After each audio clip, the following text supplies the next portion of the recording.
You're now tuned in to the Week 17 Fantasy Football Podcast with your hosts, Amalean, fourth from the cross, and Stat Guy Matt. Remember, trust no one except for these guys. What's up, everybody? Welcome to Week 17. I'm your host, fourth from the cross. You can call me fourth for short. And I'm your boy, Amalean, a.k.a. the Mexican guy. Let's get this going. Stat Guy Matt here, feeling a little beat up after week one, but I'm ready for week two. Awesome. So how did week one go for everybody? Man, I just want to go on and move on to week two right now, so you know what that means. Yeah, it was a rough week to start, but I'm ready to look past it. How about you? I only did bad in like one of my leagues. Everything else was pretty good, so no complaints here. Yeah. Who was your standout player, fourth? My standout player, Adrian Peterson, man. He showed up. Hey, Stat, I know you're kind of down, but who was your player for the week? Man, I didn't have much to choose from here. I got to pick Aaron Rodgers, though. I mean, it wasn't a huge point total, but the way he came back after that leg injury, I was just glad to see him back on the field.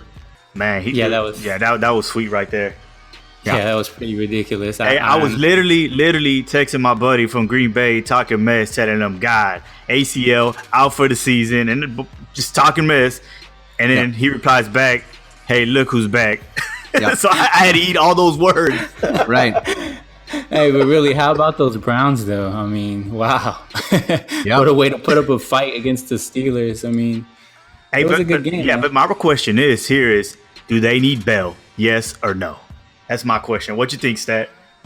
Yeah, I think they looked a little flat without him. I mean, obviously, if you're going to tie up a game with the Browns, who have won, one game in the last two seasons, you're hoping for better than that. So there was clearly some spark missing. And you know what's bad about that? The Browns could have won it, and it's an embarrassment because that kicker, he's from Houston. And he missed that sucker. So I'm not repping him today, all right? Yeah, there were a lot of embarrassing things for Houston this past Sunday, but we can talk about that later. Yeah, let's not talk about that. Or we can kind of talk about how the Jets came out with a bang, for Lions. Yeah. But that's the reason. That's the reason Matt's in a bad mood today, guys. So you think that's just a rookie fluke, or is that the truth? For Darnold, I don't know, man. It's tough to see that continuing from week to week, but who knows? I mean, it's against the Lions, so we'll have to see against some other competition. Yeah. All right. Well, let's go ahead and move on to our next tape. Waiver wire go. All right, so for our listeners, if you don't know what waiver wire gold is, we're basically just going to run through a whole bunch of players that are on the waiver wire and kind of just give you a quick take on each one of them, If we think they really aren't worth the pickup, we'll probably call them fool's gold.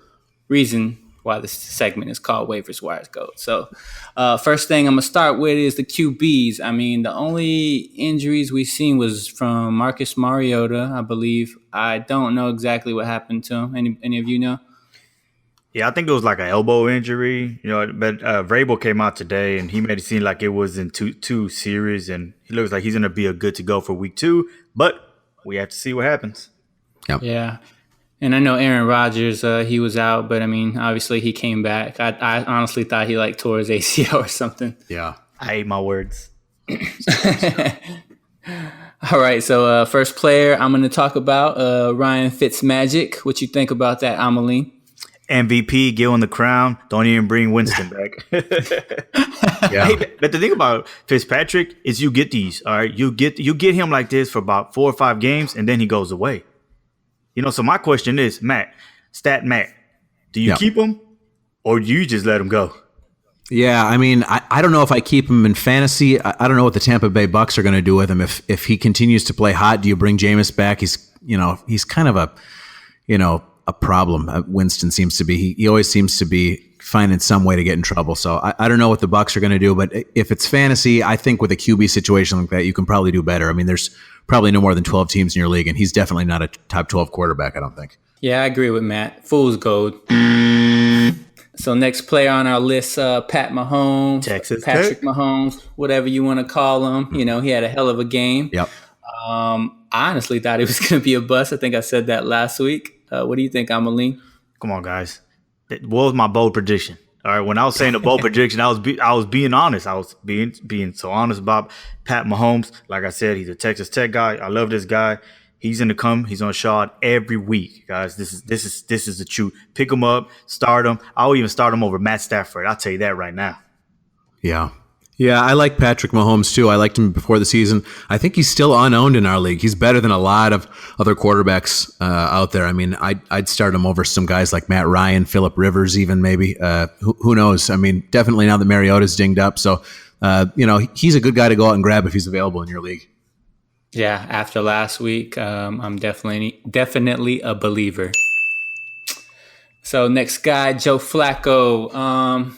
He looked pretty damn good. He looked like the old Joe Flacco for a minute there. What do you think about that? All right, he completed 25 out of 34 passes for 236 yards with 3 touchdowns. But who were they playing? Yeah, that's right. Who were they playing? Can somebody tell me who they're playing? Yeah, Buffalo. Whatever quarterback goes against Buffalo, you start them. Yeah. Yeah, I didn't think Joe Flacco was even worth a look before the draft, and I'm not sure that that this is anything more than fool's gold as far as I'm concerned. I agree. All right, next guy on our list is none other than Tyrod Taylor. So Tyrod, he held the Browns down. I mean, what do you guys think? I'll keep him on the wire. I'm not picking him up. I had him last year. He's gonna do the same thing. No. Come on, 15 passes. He completed 15 passes out of 40. That's not good. Right. Yeah. No, I don't like a Browns quarterback ever. I don't like most Browns players in fantasy, but definitely not Tyrod Taylor. Yeah, I agree. Fool's gold. Sam Darnold went out, threw 16 for 21, 198 yards, 2 touchdowns, 1 interception. What's your take on that, Amalean? Rookie of the year? What you think? Definitely. Or is the Lions defense that bad? Oh, I didn't think the Lions defense was going to be that bad, but we got a new coach this year with Patricia trying to bring his system over, and maybe it's just not going to work this quick. Yeah, I think it might be too early to tell for Sam Darnold. I think defense did most of the work in this game, and I guess if you really, really need a quarterback and there's nobody else available for some reason, then you pick him up. But yeah, I don't know. I can't give him the buzzard or the ding, really. It's just kind of in the middle on that one. Hey, we just have to wait till week 3. Yep. Yeah. Great. So, yes. All right, next we're moving into tight ends. Had a couple of injuries at the tight end position. Not too good. I actually had both of these guys on my different fantasy teams. Greg Olsen looks like he's having that foot issue again. Same one from last week. Poor Greg Olsen. Delaney Walker also out with, I think, a broken ankle. Was that what they said? Yeah, something bad. Yeah, he's out for the season. Yeah, so you're definitely going to need somebody to take his place. And the guy that you're probably going to start looking at, because he, I believe, was the top tight end in week 1, is Mr. Will Dissly. Hauled in 3 of 5 targets for 105 yards and a touchdown. What's up with that? Well, tight ends, it's one of those. I see tight ends like kickers and defense. You go by week. And, to me, it all depends who Seattle's playing. If they're going to be playing somebody like the Bills, of course you start this guy, but 3 out of 5 targets for 105 yards, that it looks like it's a lot, but it was really only 3 catches, so I'll pass on this. Yeah, I'd be nervous to go out. I mean, it's the kind of guy he'll probably get picked up in a lot of leagues, but I'd never heard the name before this segment. So, I mean, it's a high risk situation. And I think what's going to get the attention is the numbers. He scored, and people right away, they're going to see him at the top, pick up, so. Yep. Exactly. So this is a perfect example of fool's gold. Yep. So next guy we're going to talk about was somebody Matt actually highlighted on last week. Yep. Mr. Eric Ebron. Yep. Did pretty well. I'm actually looking at him maybe for this week. I don't want to tell you guys because we're in the same league, but I might go try to pick him up since I lost Greg Olsen. Yeah. Yeah, I like Ebron. I'll take him first. I mean, I think, He was a talented guy in college. Like I said, it never really worked out in Detroit, but he got a look in week 1. I think there's going to be a lot of touches for tight ends in Indianapolis, especially as Andrew Luck gets up to speed. So, or back into playing shape, I should say. He probably never takes him much time to get up to speed. But yeah, Ebron was lucky in week 1, maybe. But I think he'll continue to get some looks. Yeah, I'm not gonna say much because I kind of dissed this guy last week, and he just put it all in my face. Yeah, so I think we're a go on Eric. Let's get him.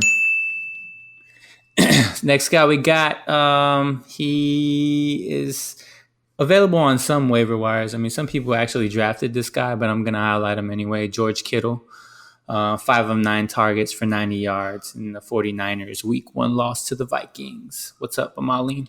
Yeah, well, to me, it's pretty decent going against the Vikings. Vikings have a pretty good defense. I'm pretty sure they're going to end, the season as a top 3 defense. And for him to, get 90 yards, 5 for 9, you got Garoppolo over there. I'm picking him up. I think I would. Yeah, I'm glad I actually have him rostered right now. Unfortunately, I swapped him out of my lineup right before the game started. It wouldn't have mattered this week anyway, but I may give him a look this coming week. Yeah, I like George Kittle. I'd pick him up. Next guy, he's pretty much a legend at the tight end position, Mr. Antonio Gates. Only caught 2 or 3 passes for 16 yards. There was actually a lot of passes being thrown in this game. What do you think about this, Amalean? Pick him up, start him. They're going against Buffalo this week coming up, and I'm pretty sure he's going to score about 2 touchdowns, maybe about 60 yards. That's my prediction. But, yeah, I'll pick him up. Any player against Buffalo, you have to start him. You cannot bench him. Yeah. Antonio Gates, I think, is going to be probably be a popular pickup. He was popular in our league this past week. I think he got picked up and dropped a couple of times. So we'll see if he lands on anyone's roster this week, but he'll probably be a decent play. Right. Yeah, at least for this week only. I mean, definitely roster him if you need a tight end. Jonnu Smith. I'll let you highlight on this guy a little bit, Amalean. Man, I'm high on this guy. I'm really high on him. I think he was drafted 3rd round last year with the 100 pick. Showed a couple of flashes.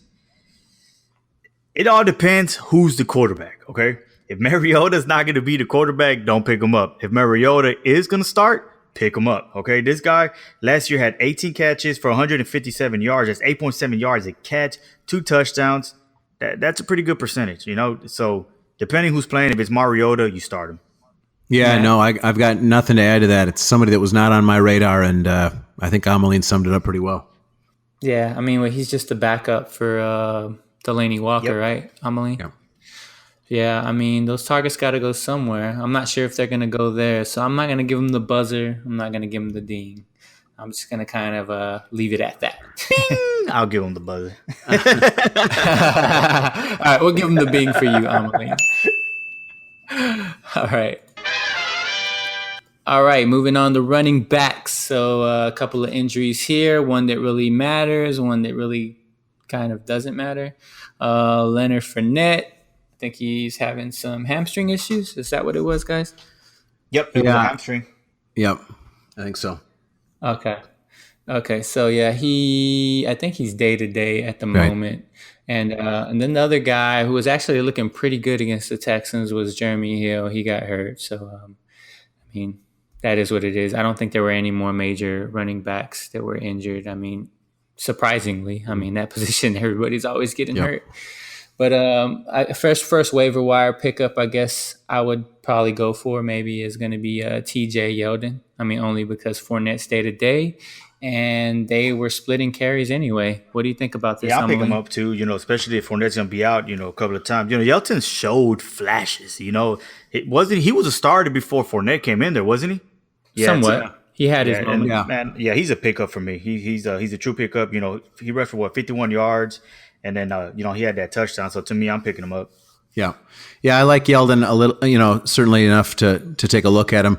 The thing is, you're probably not going to know how bad things are for Fournette until after your waiver wire passes in your league. So, it's one of those things you got to put in a claim and just roll the dice. But I think you're probably going to find you're going to get touches either way, because even if Fournette plays, it's probably going to be they'll be cautious with him this coming week.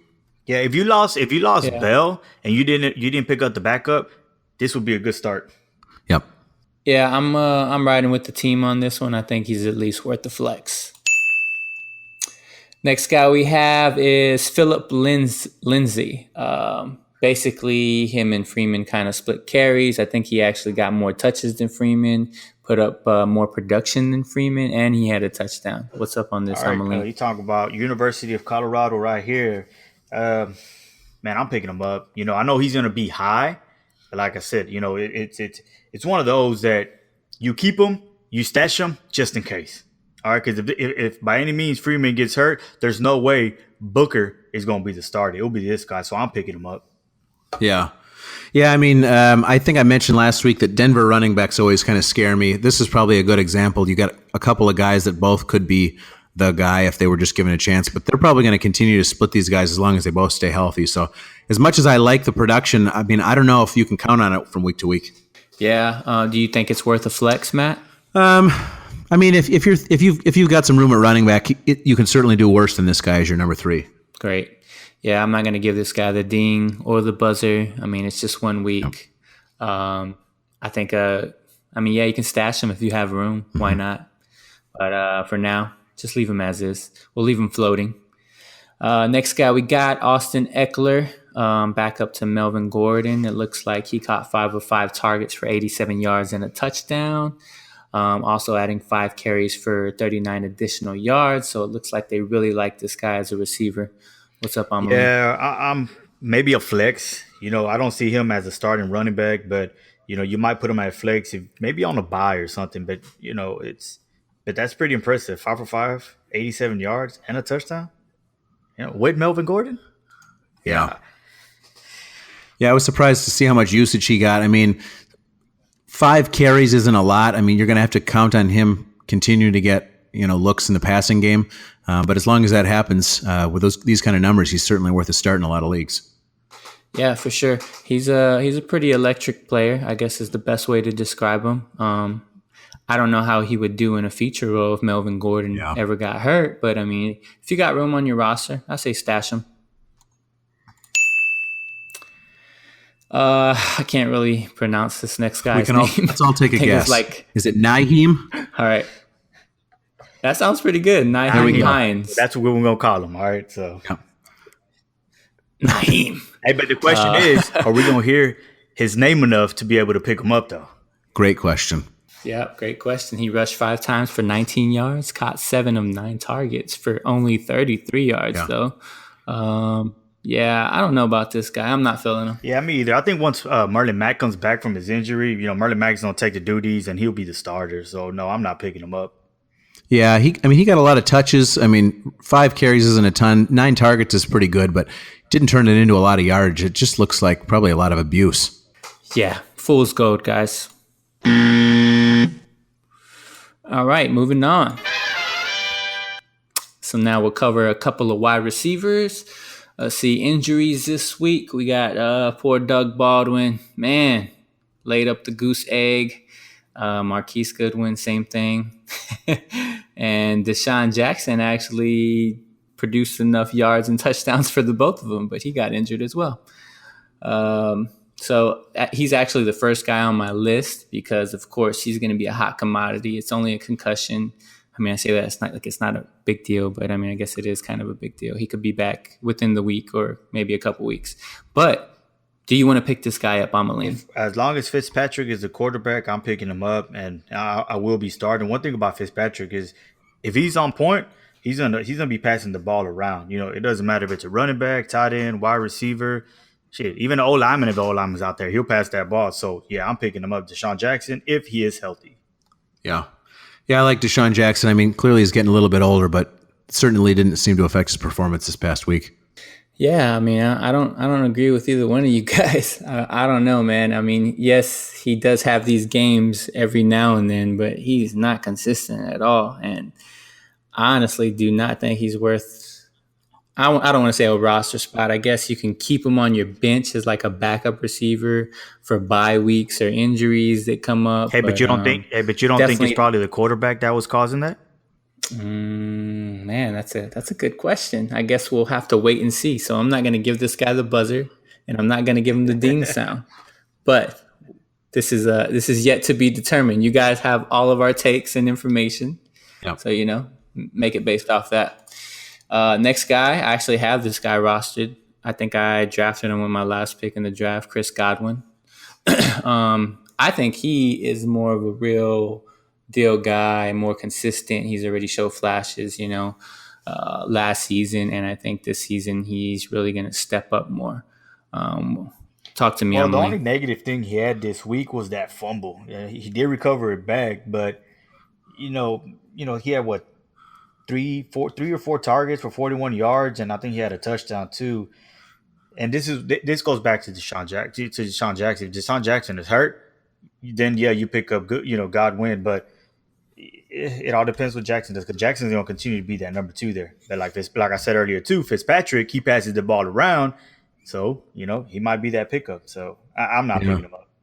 Yeah, there's only so many targets to go around, within this offense. And you've got Mike Evans up top. I think Godwin and Jackson were going to kind of be those next 2 guys. But Jackson had more catches than Godwin even had targets, I think. So you've also got, a tight end in the mix. So I don't know, a little bit risky. Yeah, see, to me, Godwin was one of the first ones on the board as far as scoring this week for the Bucks. And Deshaun Jackson, I feel like all his production kind of came when they were already, out of reach. I guess. But that game was never out of reach. that was a crazy game. It was up and down. You're right. I mean, at times, I don't know. They were just playing catch up the whole time, and they weren't getting close. So, but yeah, I understand what you're saying. So, Chris Godwin, I guess we're not going to give him the buzzer. We're not going to give him the ding either. You got your information, everybody. Pick him up if you want to. Dante Pettis, he's basically, I guess, going to be the fill-in for Marquise Goodwin from what it looks like. Caught 2 of 5 targets for 61 yards and 1 touchdown. I personally say don't waste your time on this one. Yeah, I'm not wasting my time. Even though his dad's the third base coach to the Houston Astros, but he lost. He literally lost a job to Trent Taylor in the preseason. The only reason he was getting playing time is because my boy from UT, ex-Olympian, got hurt. No, I'm not picking him up. Yeah, I think we saw a little bit in week 1, kind of how Garoppolo might spread the ball a little bit. So I don't know if there's going to be a lot of targets for Pettis. He seems to be throwing a lot to a tight end. They've also got some other receiver options there. So depending on how long that injury is going to take Goodwin out of things, I'm not sure that this guy's worth a spot. All right, I think we all agree. Yep. Fool's gold. All right, next guy we got Tyler Lockett, 59 yards and a touchdown. But I also want to highlight on Brandon Marshall, 46 yards and a touchdown. Amalean, who are you going for? I'm not picking none of them up. I can't. It's just Tyler Lockett's been there for a couple of years now. I think didn't the Texans try to draft him? All right, back to this. But yeah, no, I'm not picking him up or Brandon Marshall. So I'm passing on both of them. Even with Baldwin being out, I'm passing. Yeah, I guess if you're going to pick one of the two, I seem to like Brandon Marshall a little bit. He got a couple more targets. He didn't turn it into as many yards, but still got to score. Somebody's got to catch the ball in Seattle, so you just got to figure out which of these two guys you think the better pickup is. Yeah, I think Russell kind of likes the bigger target, especially now that Jimmy Graham's gone. Like Amalio said, Lockett's been there. We really know what he's about, so I think we're going to call Fool's Gold on Tyler Lockett, and Brandon Marshall gets all right. Toss up. Hey, but they are going against the Bears defense next week, so we'll see. Yeah. All right. So John Brown caught 3 or 4 targets for 44 yards and a touchdown in week 1. My personal take on John Brown. That was against Buffalo. Don't you feel like that should have been a lot more? What do you think? Well, during camp, Brown was getting praise. He was getting praise, and I don't know. He went out there, Joe Flacco. It's Joe Flacco again, against the Buffalo Bills. This is like the 4th time I've done said this already, but if you really need a wide receiver and you're going to get this guy, you're in pretty bad shape. I really think you're in pretty bad shape. So he's only had a one season with 1,000 yards, and that was back in 2015. So no, I'm giving him the Yeah. buzzer. Yeah, I think we already kind of talked about how we didn't think Flacco was the real deal. A lot of that Baltimore production in week 1 was a product of the Buffalo defense. Like Amalean said, if you need a Baltimore receiver on your team and his name isn't Michael Crabtree, you're probably doing something wrong. Call it. Yeah, let's man. call Go this ahead and fool's call goal. it. All right. Philip Dorsett, 7 of 7 targets. Perfect, but it's only 66 yards and a touchdown. Talk to me, Amalean. Was Kevin Johnson covering him? That might be what contributed to that. Yeah, Kevin Johnson was covering on one of those. Kevin Johnson was covering him on the second on that second touchdown that he let go. No, that was just product of Kevin Johnson. So I'm not picking him up. Yeah, Kevin Johnson had a hard time, I think, staying conscious during that game. So it was a rough all around. Philip Dorsett, though, I don't know. Looks like he could be coming around to what we had hoped to see from him when he was drafted back in 2015. He was a former first-round pick. It's never a bad thing to catch every single pass that Tom Brady throws your way. He's going to remember that when they review film this coming week, and I think he'll probably get a decent number of looks this coming week too. Yeah, but it's always been kind of tricky when you're going with them wide receivers from New England, because it's the same thing. Like Chris Hogan was dead this week. They didn't do much, but I guarantee he's going to go off next week. And then Sure. and the way I see it is Dorsett, he's probably going to be quiet this coming week. He'll probably be quiet for 4 weeks, and then he'll just come out in week 6 with a monster game. So that's just my opinion on this Dorsett guy. So Yeah, I mean, to me, that's the Patriots. They spread the ball. I mean, the star guy there is Rob Gronkowski. That's the only one you can depend on. I'm going to go ahead and call this fool's gold. Y'all okay with that? I don't know. Pull the trigger. No, pull the trigger. All right. Ted Ginn earned 5 catches, 68 yards, and a touchdown. I mean, I like Ted Ginn. He comes through pretty clutch here and there. I've used him in my fantasy squads from time to time, but he is what he is, man. He's a flex and pretty matchup based. Talk to me, Emily. and it was and one of the reasons he probably got 60 yards because they were playing from behind almost the whole time, so they didn't really have too much time to throw, run the ball, so they kept throwing and throwing and throwing. So maybe a flex, but these, 5 catches, 68 yards, that's pretty good for 11 points, if you're in PPR, and then the touchdown too. So maybe in PPR, I'll start him on a flex, but in a standard league, I'm not picking him up. Yeah, Ted Ginn, I mean, good numbers in week 1, but who knows? It was a weird game between the Saints and the Bucs. I don't think anybody saw that coming. Tough to draw any real definitive conclusions from that game.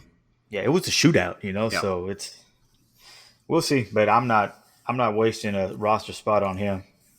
Yeah. Okay. Yeah, I agree with you guys. So, fool's gold. Next, guys, we're going to be very quick. Cole Beasley, 7 to 8 targets for 73. Amalio, go ahead and call it. Cowboys, fool's gold. Yeah, I don't. Bruce Ellington caught 4 of 8 targets for 37 yards and a touchdown. Oof, Matt, everything about it. that Texans offense looked like fool's gold for the first 3 quarters, so I'll call this one fool's gold too. All right, Mike Williams played 44 of 82 snaps in week 1 against the Chiefs. His stat line was, I think, around 80-something yards or so. I think the guy's just warming up. I think he's a nice little stash, so I'm going to not call his fool's gold. I'm going to give him the ding. Next guy, Devin Funchess. What do you think about that, Amalio? Fool's gold or not? Let's give him the fool's gold. Sorry, Devin. Even with Greg out, you're still not worth anything to us. He hasn't, if you think about it, Funchess hasn't been able to prove much. He's here, then he goes, disappears, shows up, and he's not consistent. And it's crazy, having Cam Newton out there, you would think that he would be putting up monster numbers. Yeah. For sure. All right, guys, moving on. So APFC, which is the All-Pro Fantasy Club, we have a little take we want to call the Commissioner's Corner. Just kind of talk about our league real quick. We'll briefly this week. We spent a lot of time on Waiver Wire Gold today. But first thing, I guess, pretty much the only thing we want to eye on is something for our guy.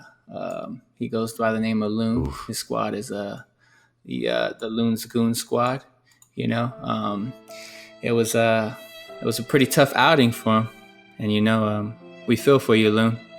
Can somebody want to highlight on the players All he right, lost this week? Mariota, hurt. Freeman, hurt. Fournette, hurt. Baldwin, hurt. Gordon, is he going to get suspended again? Walker, hurt. Garcon, 2.10. Was he hurt? Was he even playing? Yeah. It's a rough week. I think Loon's kicker was his second highest scoring player behind Josh Gordon, so it was tough. I don't know if these guys were alive when they showed up to the game, but most of them did not put up any vital signs. Yeah, Loon, it's looking rough for you, man. But we're not here for you. We're here to take your money. Easy. Can you mail that Sacco back to Loon already? Yeah. Ouch. Yeah, it's gonna be pretty hard to come back from that, Loon. I mean, if you could do it, man, I think it'd be a legend. Even if I wanted to help the guy out and try to make a trade, it's like, who do you have? Oof. It's like I can't. I don't know. Maybe we could get him and stash him and put him on IR, but you only have one IR spot, so Yeah. I don't know. So Yeah, that's rough, man. I'd hate to be in your shoes this week. It's more like Loon's Gone Squad. There we go. Gone Squad. All right, man. Let's move on. All right. So next little segment we have is called Pro Talk. What we do here with Pro Talk is we basically just give you guys tips. We want you to become better fantasy football players, and by doing that, by giving you these little quick tips, our I guess motivation, our inspiration, whatever you want to call it. We're hoping we can help you win your fantasy football championship. So I'll go for it first. The thing that you need to know if you want to win a championship, you have to be on the waiver wire every week. You see how we just went through waiver wire gold? I think we went through probably 25 or so players, and we really did our research on everybody, and you really got to know the difference between gold and fool's gold. So you got to play that waiver wire every single week. Even if you think your team's good enough, it's not. It's never good enough. You can always be better. Your bench can always be better. Just remember this and take this with you week to week. I think the other tip to be better, I know I talked about this last week, and this will be the last chance we have to talk about it before we get fully into the season, but the draft is so important. If you didn't come in a couple weeks ago prepared for your draft, you gotta look at a few different lists out there. You gotta have some idea of where guys are going, and you need to have a plan for how you're going to piece a team together. Every year there's guys drafting positions too early. You got guys taking defenses too early. You got guys taking kickers too early. You got guys taking their fourth running back too early. So just have an idea of who you've already taken. Have an idea, a little bit on how bye weeks are stacking up, but make sure you got a good squad coming into week one so that you don't have to make too many moves going into week two. Pro Talk. Yeah, and one of the things that I look at is it's all about your matchups. Is who is playing who, what team, where, what, when, the conditions and everything. It's you want to look at, for example, if player A is going against a defense that shut down player B the week before, you have to always look at that. You don't want to start one of your waiver wire pickups against a top defense. So you have to look at that. For example, and I'm gonna throw this out to you, I'm gonna help you guys out. Any defense that's going against like the Buffalo Bills, you start automatically. Yeah. It's you have to look at your matchup. You can't just throw a player out there and say, hey, he's a name. For example, Crowell today goes off against the Lions. Okay. Next week, you have a running back that's going against the Lions. Look at that. That you always have to look at the defense matchups. Yeah. Yeah, I like that, guys. Pro Talk. And that kind of concludes our show for this week. Actually not this week because we have another show coming up for Thursday. You guys look out for that. That will be where we do our stardom, sit 'em, pick 'em, and a couple of wild predictions for the week. And of course, we'll have our Ask Week 17. Yes, sir. Hey, Week 17 podcast is still looking for a sponsor. If you guys are interested, I'll go ahead and head on over to the website. It's week17fantasy.com. You can find the link there. All right, guys, any questions or any thoughts on the program, make sure you log on to week17fantasy.com. Leave us any questions, any advice that you need. Hit us up, and I guarantee you're going to get the right answers out of all three of us. Yeah, we really want to encourage you guys. Please submit your questions. We want to answer them. Definitely. All right, so that concludes the show. Who you guys picking this week for Thursday night's game? It's a toss-up. I think it'll be a good test for Mr. Flacco. And I don't know, but it's also a good test for the Bengals. I know they went out there and beat the Colts. I think the line's at Cincinnati 1 right now. But, man, I'm picking the Ravens by a touchdown. Yeah, I like the Ravens too, only because I'm hoping that Alex Collins has a big game. I need him to turn things around in my fantasy league. Yeah, I'm riding with the Ravens. I feel like they always have the Bengals number. So I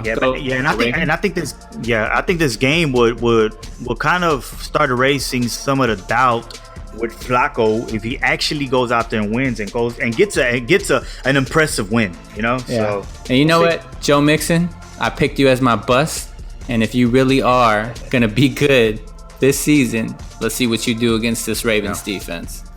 That's all I gotta say. Chump. All right, guys. I'm out. Right, take it easy. See y'all tomorrow. All right. Later.